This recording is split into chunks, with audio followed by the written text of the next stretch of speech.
Like millions of Americans, Karen McGrath dreads the holidays. Leading up to it, you just think it's going to be too painful. You can't handle it. Her son Chandon died 3 years ago in a diving accident, and both of her parents died a short time after that.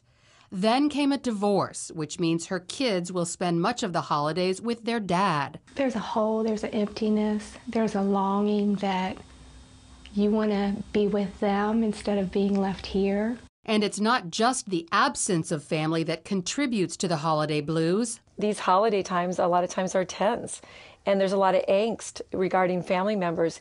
If your family has been problematic all year long, most likely when they show up at your house, things are going to be problematic. In addition to relationship problems, another source of sadness during the holidays is the belief that happiness is based on how much money we spend. And this year, with double-digit unemployment, there may be lots of folks who are feeling inadequate. Here are some ways to help beat the holiday blues. Plan ahead. Make a budget for gifts, travel, food, and donations.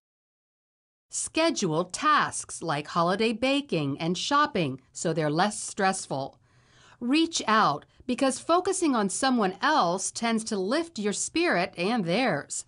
Churches, hospitals, and nursing homes all need volunteers this time of year. And bury the hatchet. Even though that person is difficult and maybe even mean at times, you be the person of Christ to that person. You exercise grace, you exercise forgiveness, you give them the benefit of the doubt, and you do what Jesus said. You bless those who curse you, you love your enemies, you act like Jesus to that person, and you would be surprised at how far that can go in the long run. Arrange get-togethers well in advance so you won't be caught alone. Isolation can lead to depression. If you can't be around loved ones, find new ways to celebrate together, such as sharing pictures, emails, or videos. And don't forget to exercise. People who think exercise only benefits the body are really only seeing half the picture. The truth is, exercise is a powerful mood booster, a natural way to feel happy. That's because during exercise, the body releases endorphins, neurotransmitters that have euphoric and pain-relieving properties similar to morphine.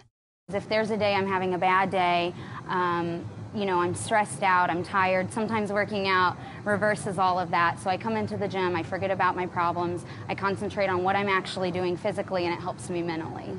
Unfortunately, exercise is one of the first things skipped during the holidays. Some gyms offer incentives to keep members moving during the holidays. The YMCA is giving shirts to each member who works out at least 3 times a week. And the social interaction is an added bonus. When somebody knows your name, it just feels good. It feels good to see somebody that you know, and with the small groups and small communities that we form here, people really have that sense of community. Eat healthy, because overindulgence leads to feelings of guilt. Get plenty of rest so you're strong enough to meet the emotional demands while you're awake, and make time to pray daily. Talking to God, slowing yourself down, allowing for quiet time, giving your mind a chance to rest in the Lord and really focus on who God is and what He says about you. I mean, how else could I do it? If I didn't have God, there's no way. I'd be in a mental hospital. So by taking spiritual and practical steps, you can enjoy good emotional health throughout the holidays. Lori Johnson, CBN News.